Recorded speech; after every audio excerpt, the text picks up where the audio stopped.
сурашат да, кайсы эркекти аялдар жакшы көрөт, мына ушул эркекти жакшы көрөт аялдар. Болду ушул эле. Бул ачык эле нерсе. Себеби эркектер өзү дагы жакшы көрөт да бул байкени. Франклин.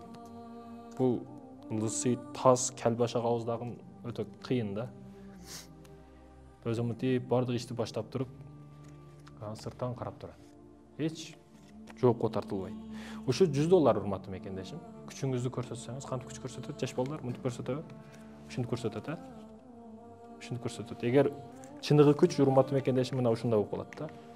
Мына эми башкача көрүнөт да. Мына башкача күч пайда болду эми мында. Мисалы үчүн бир адам эшек минип кетип атат. Ошол эле эшек минген адам 2 күндөн кийин 5 жети минип калды. Өзүн өзгөчө көрөт, өзүн өтө күчтүү көрөт урматтуу мекендешим. Мына каерде күч турат? Мына каерде чыныгы күч турат урматтуу мекендешим? Маани беришибиз керек ошондуктан. Чыныгы күч акчада экен.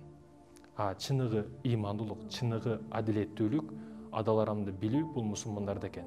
Эгерде чыныгы күч акча боло турган болсо, акча туура эмес адамдардын колуна түшө турган болсо, дүйнө бузулат.